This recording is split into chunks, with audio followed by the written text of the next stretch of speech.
This is Unbridled Expression, and I'm your host, Kymberlee, della Luce. Every Wednesday, we talk about art, culture, creativity, and whatever else we're curious about. Thanks for listening.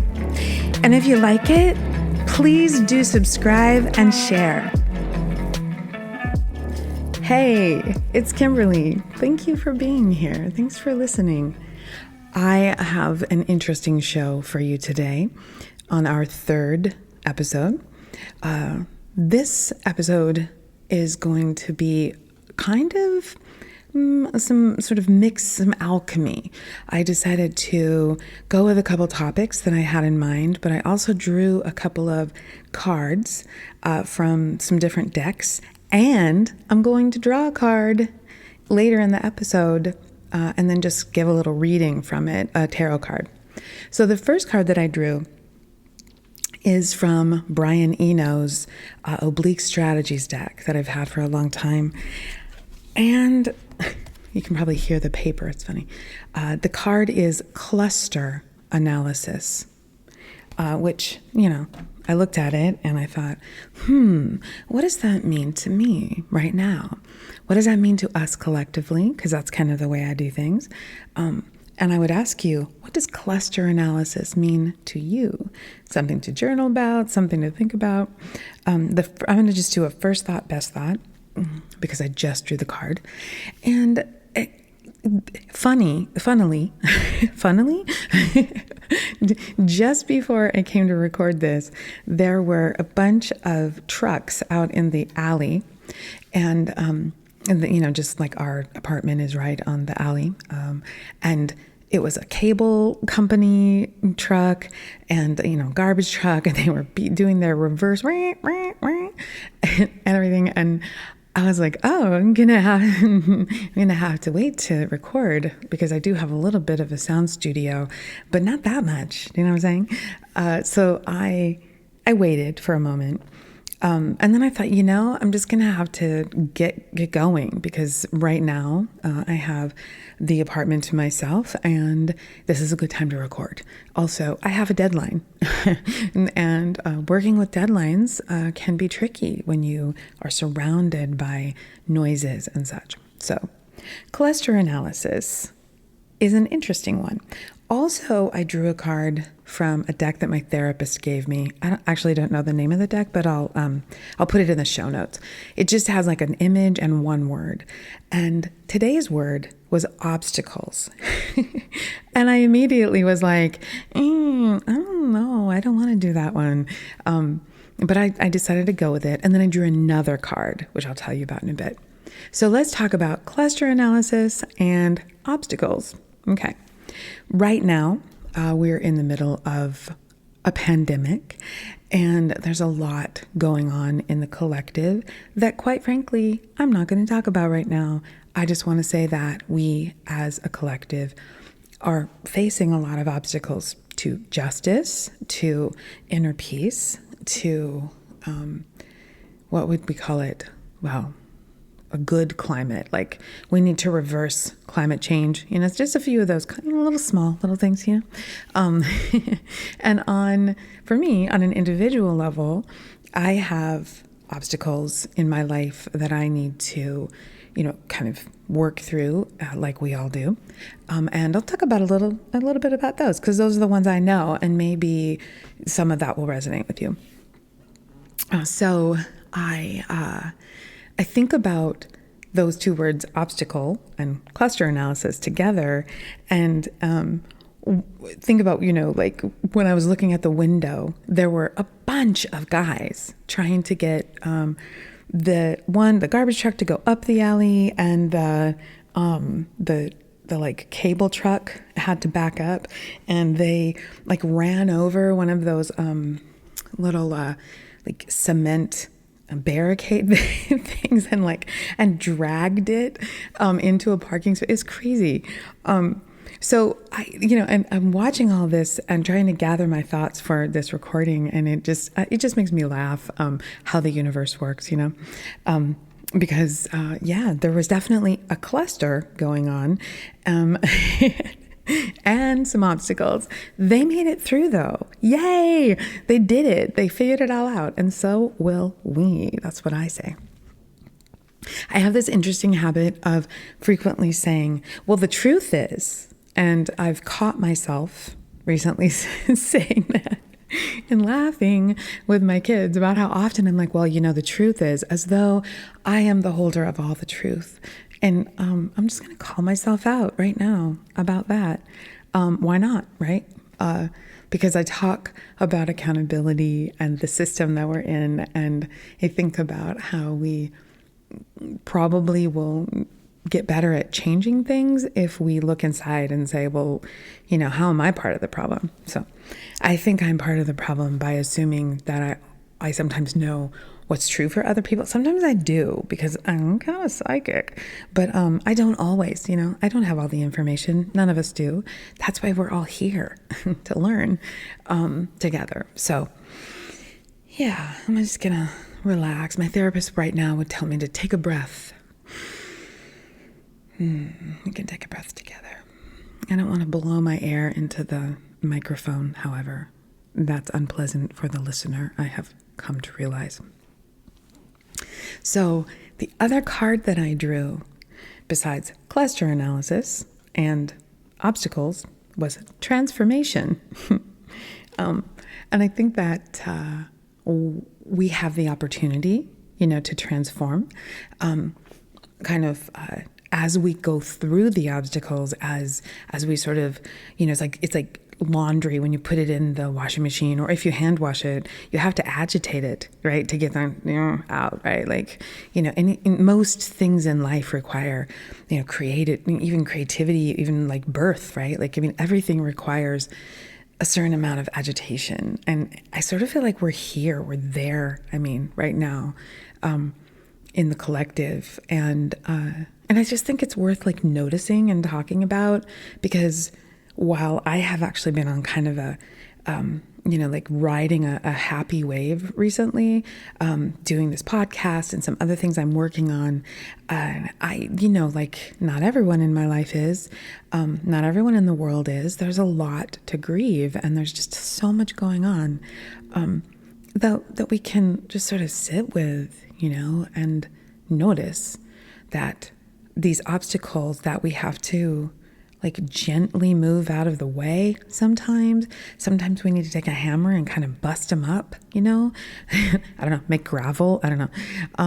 But we have to like do that. And so one of my current obstacles is trying to like do production stuff, like stuff on the website, stuff here on the podcast, and with some other projects I'm working on. And it is so tiring to do so much production all by myself. Wow. So tiring. It's like fun because I love solving problems, and I love to, I'm trying to not say so much, by the way. So yeah, you can count them. And, if you want to, make little tick marks and report back to me on Twitter. Like, hey, this is how many times you said like a healthier version of a drinking game, I guess. Anyway, now I don't remember what I was going to say. Obstacles, production. Production is, a lot. And this past couple of years, as I've been studying business, there have been a lot of recommendations to, get a virtual assistant, or, go, offshore to the Philippines to get a virtual assistant, have other people do your work for you so that you can focus on your business. I love this idea. I do. I love the idea of having a team, right? But I don't love the idea of people making a pittance, right? Because that's all I could really afford right now. Just making a little bit of money to do something for me because they're desperate, like I think a lot of the time we just kind of live inside this capitalist system, and we think that it's totally cool to just like use people, like, oh yeah, it's a corporation. I mean, of course the workers, they're going to be having a difficult time. They're gonna, we just can't pay them that much. But you know what? That's not true. That's not true. There's someone that I really love and respect, whose work I don't know her, but I've followed a woman named Chani Nicholas, who's an astrologer, for a long time. She's huge now, but I followed her for many years, so she wasn't so huge back then, and I guess that's like a little feather in my cap. But I really respect and admire her because she made it through, working through her business and doing things with whatever tools she had on hand, which is what I'm doing.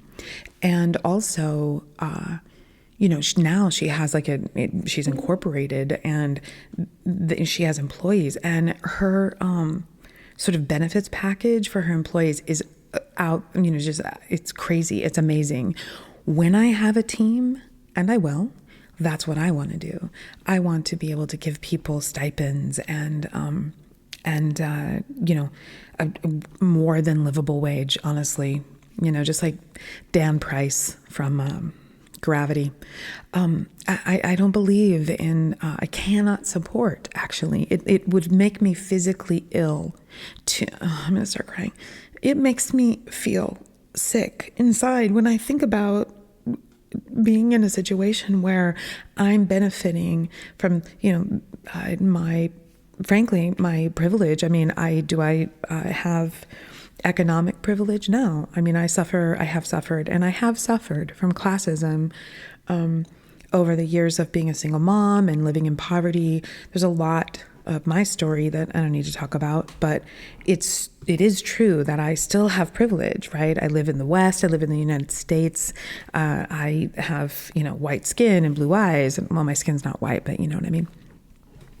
I benefit from the system around us, Yeah. How about if we take a singing break here, and then I'll get back to talking about benefits. What do I want to sing to you? I just want to take a break. Just want to take a break. Maybe one day I'll have commercials and I'll have a break. I'm on na. Now you know what I'm going to do?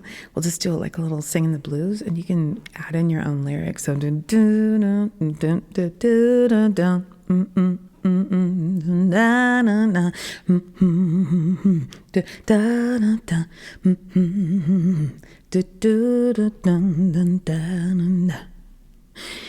Oh, I went down to the grocery store. They gave me my food. I decided to be friendly, not rude, 'cause those people work their asses off, yeah, and they don't get met, and they don't get much pay, because we're living in late stage capitalism, and this is the late stage capitalism blues. That is really not my best work. I hope at least it amused you. However, you can add your own lyrics,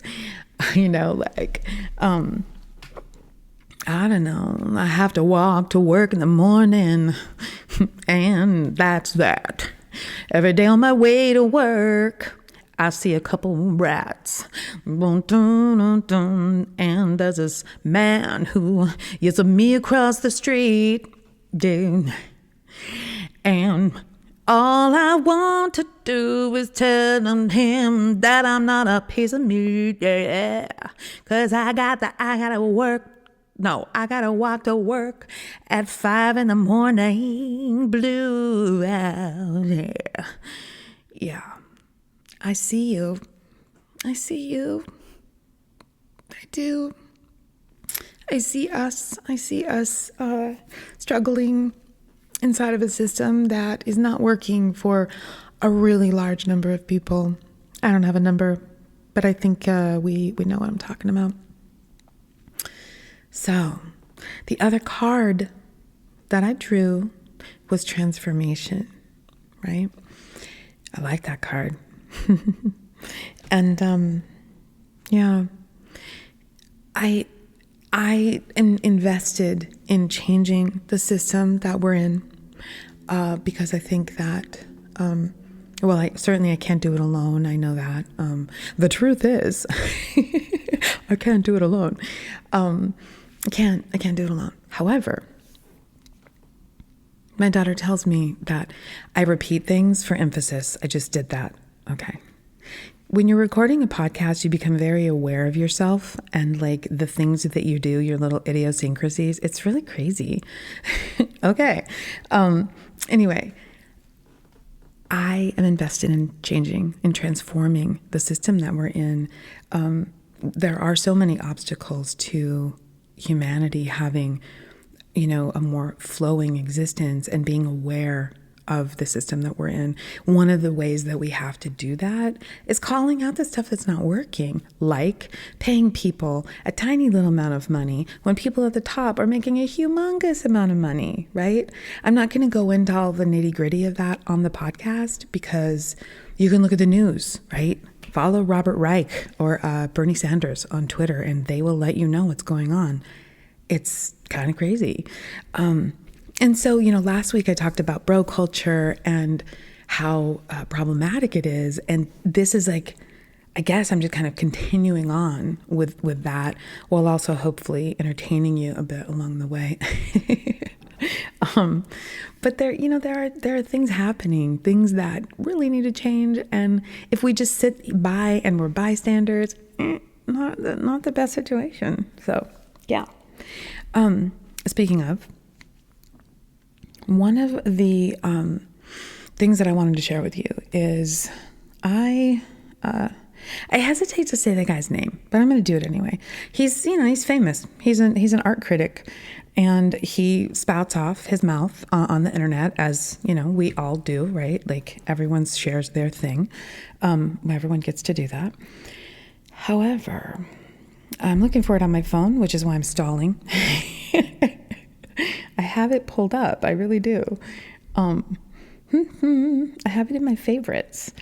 Yeah, so his name is Jerry Saltz, and I don't want to misquote him, so I'm going to take a moment to find it. I'm going to pause. I'll have to edit this.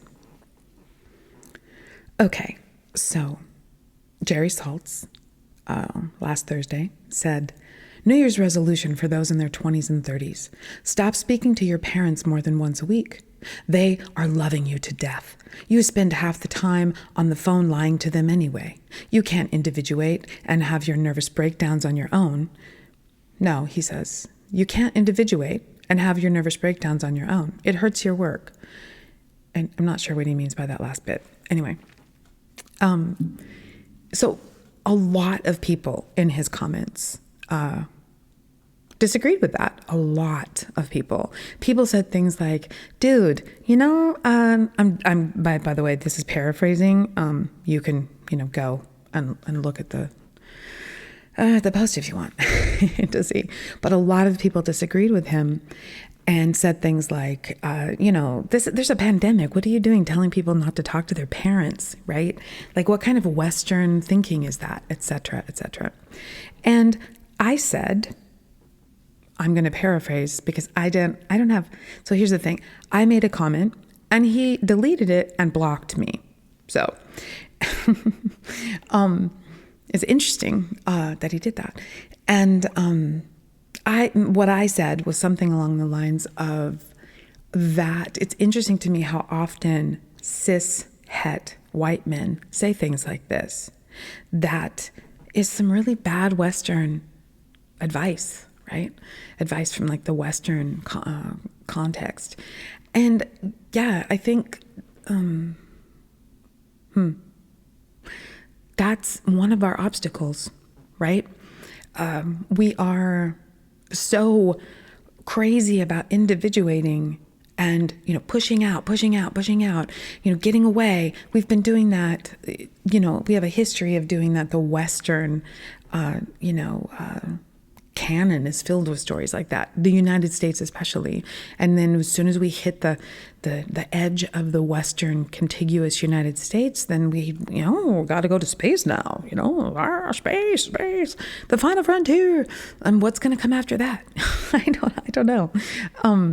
But it's like, you see what I mean? Like there's this consciousness, this collective consciousness about individuation that pushes up against our need as individuals and as a collective to have care, right? To offer care and to receive care. Collective care is a really important thing for us to be considering right now. And because so few people seem to be talking about it and calling it out, it's, when you bring it up, it's like you have two heads or something, like a, is that an expression? I don't know. You know what I mean? People look at you like you're crazy. What do you mean? You got to kick those kids out of the house when they're 18. Get out of here. Come on. That's what happened to me, right? My dad kicked me out. And whatever, that's water under the bridge, but it does set the tone for one's life when these things happen. And there are cultures, ancient cultures, modern cultures, there's cultures all over the world where the collective is considered in decision making, and the individual is considered within the collective as special and beautiful and important, not something to just, to push out and to get rid of. That's what it feels like a lot of the time, and it's kind of gross. There's no better word to me. I can't imagine treating my children that way. I can't imagine having that mentality, but it's just everywhere. So enough about that. But Jerry Saltz, as I said, deleted and blocked me. So I went on from a different Instagram account. I went over and I looked and, scrolled down, didn't see my comment anywhere. I'm like, okay, I see. And someone else said, hey, Jerry, do you block everyone that, that disagrees with you? And he said, no, just the people who call me names. And I haven't followed him for very long. And I've been thinking about unfollowing him because he's just I feel like he's just kind of a shit disturber. You know what I mean? Like he's just always trying to stir the pot and get people riled up. And, the art world is what it is. I like art a lot. It's a beautiful part of my life, but the art world is kind of eh. So I thought that was interesting. I don't think what I did was call him a name. I think I just said, this is something that I hear a lot of cis het white men saying, and, it's a problematic Western viewpoint, which, as I said, a lot of people said. So, and he gets to do what he wants. It's his life. It's his Instagram, his work. And that kind of thing, when you've got a cis het white man with a microphone, with over 500,000 followers, and who writes for a major publication, that's power and privilege. That's the power and privilege that comes with being a cis het white man in this world. And it doesn't matter if people believe that or not. Those of us who aren't cis het white men know the truth. And that there's a lot of talk about it right now. And it's time for us, I think, to, the truth is, it's time for us to start examining it. Just like, okay, that's not working, so what will work, right? And along those lines, actually, I'm going to stop. I'm going to say, what do you think about that? Do you think what I said to Jerry Saltz was name calling? Do you think it was rude? I can be rude sometimes. I am an Aries, hello, with Mars in Aries. And I was born, I am wired for social justice, for social change, for transformation on an individual and collective level. I am here for that. I am here for it. So thanks for being here and, hanging out with me while we talk about how to make this happen. However, I also don't want to get caught in the trap of, dehumanizing people. And maybe I could have been gentler. Maybe I could have said something different. It would have been nice to be able to have a dialogue about it. But, as it is, I'm like, okay, well, bye then, I have reached a place where I'm not interested in giving my time, energy, and attention or any other kind of resource or, anything to people who are not part of changing a system that is hurting all of us and me, that's hurting me. That if people aren't able to look at that, then I and talk about it and examine it, I don't want to hang out with them. I don't. So bye, Jerry. Or should I say Mr. Saltz? Anyway, so along these lines, I feel like I need to just kind of take a stretch. You want to stretch with me? Wherever you are, whatever you're doing. I'm just going to little stretch here. Oh, it feels good. Sometimes I have to be reminded to slow down. So that's what I'm doing. I'm slowing down. Now, I wanted to read something about transforming the system. It's from a book called Toward Psychologies of Liberation. And the authors are Mary Watkins and Helene Schulman. It's very, very good. It's very dense. It's an academic book, and I recommend it. I will link to it if you're interested. So they're talking in this book about how we initially experience the problems we suffer as inevitable and normal.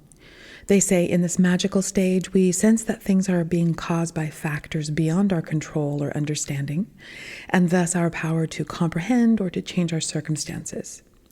Next, we begin to see the problems we suffer, but understand them to be caused by single individuals, ourselves, or some evil other. There is not yet an understanding of how an unjust and oppressive social system creates oppressors.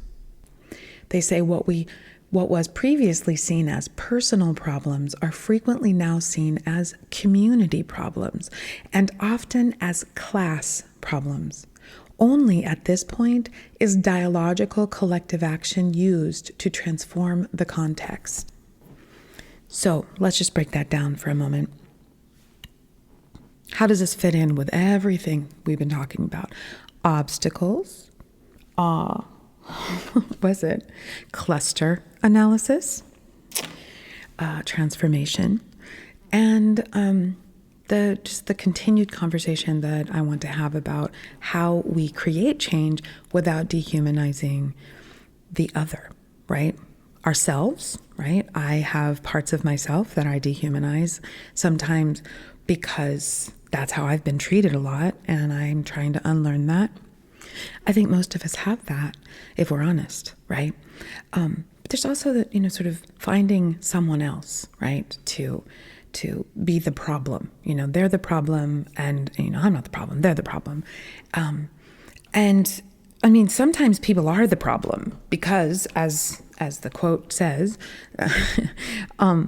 we live within a system that creates oppressors, right?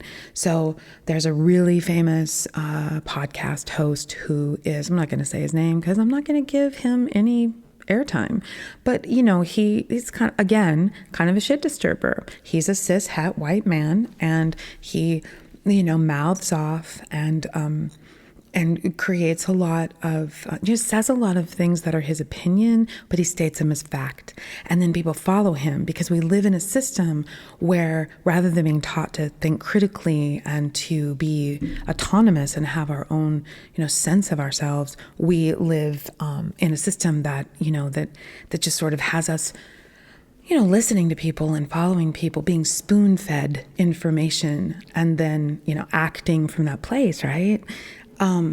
That's not liberty. That's not liberation, and it's not freedom. So following a really famous talk show host, or podcast host, and what he says or he's doing, just because he's willing to be outrageous, whatever person, whomever is doing that, that person is acting as an oppressor within the system, not a liberator. I'm not saying that everything I say is going to be steeped in liberation. I'm opinionated, I think we all are.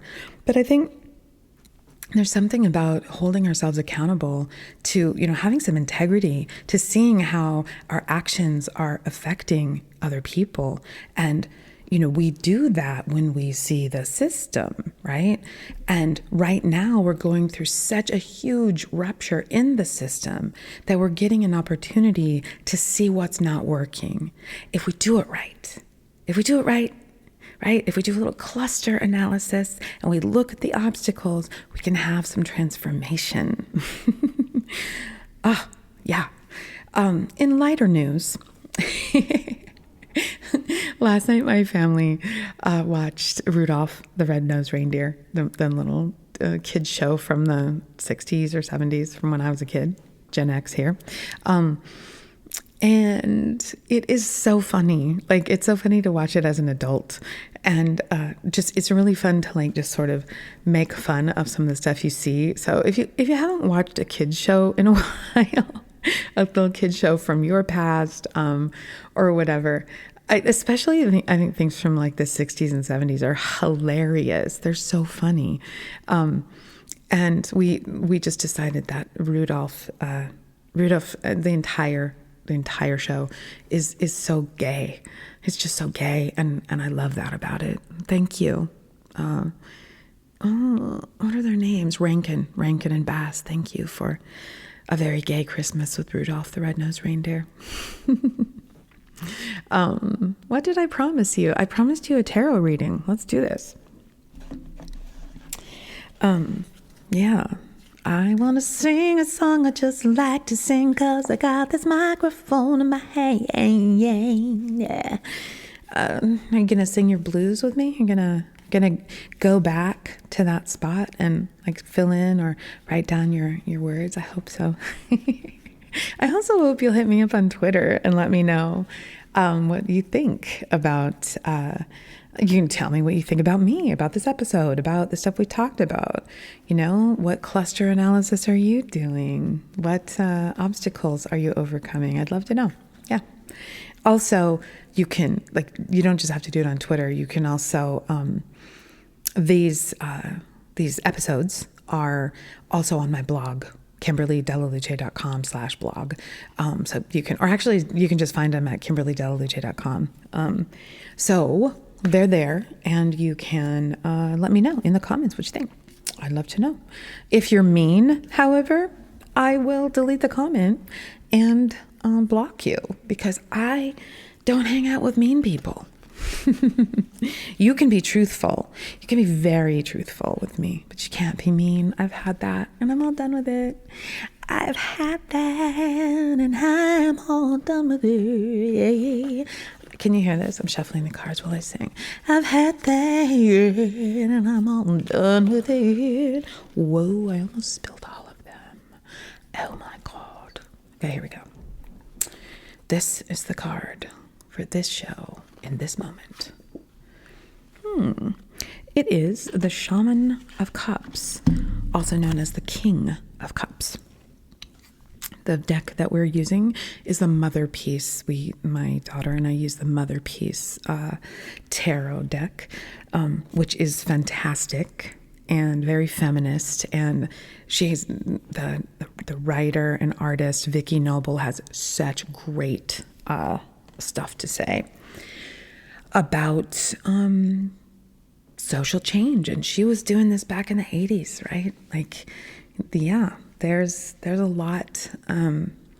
lot coming out recently about the 80s and about things that have happened in the past, let's say 50 plus years.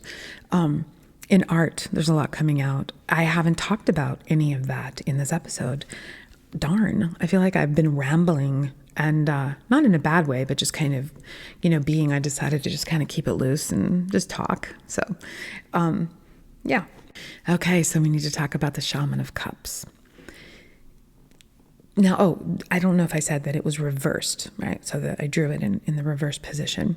You don't have to know a lot about the tarot to to drink this in. You don't even have to believe in it. I'm just going to tell you what I see, right?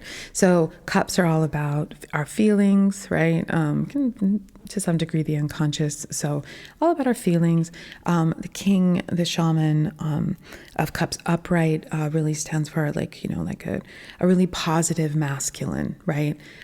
Positive masculine, feeling, emotionally intelligent man. Or the masculine within us that embodies all of those traits, right? So the first thing that I see, or the first thing that comes up for me, is that there is an opportunity to engage in some transformation in my life, and maybe for you, maybe for the collective, which is kind of what the tarot is about, really. It's about all the connection of all those things.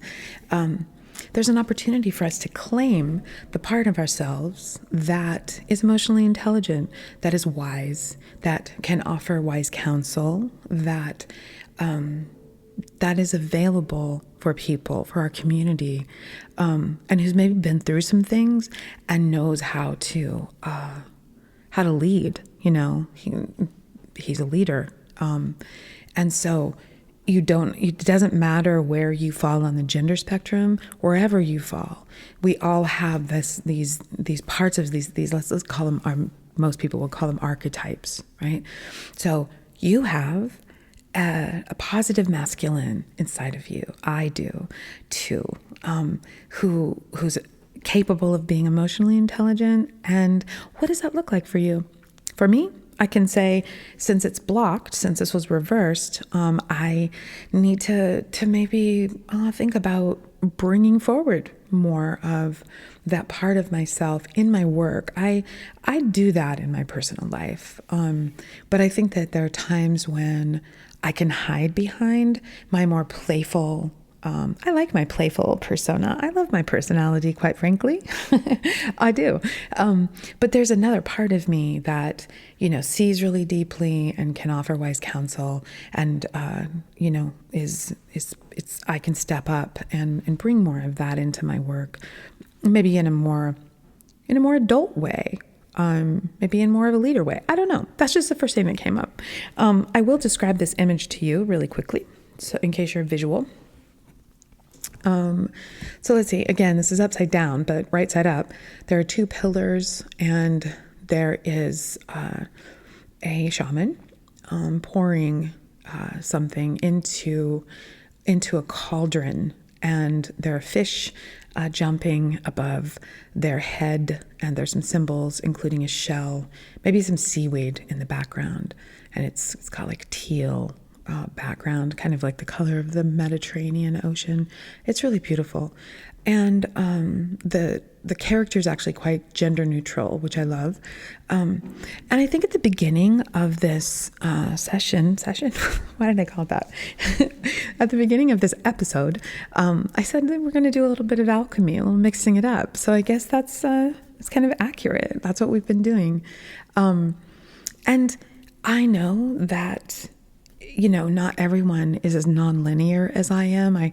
I'm very comfortable, like moving around in that spiral and just sort of bringing elements. I do that in my work. I love collage, and so bringing in a card, and what's happening in my personal life or what's happening in the collective brings me great joy, and it helps me to learn things about myself. So I hope it does that for you too. I hope that, I just hope, I hope for connection with you, and connection with the inner parts of myself through this process. And I am so grateful that, that you're here and that we're here doing this together. Thank you so much. I think it's a good time right here to end on a note of overcoming obstacles, embracing our inner masculine, bringing some transformation to a ruptured society, maybe to a ruptured heart, and and just really loving ourselves and one another along the way. Until next time.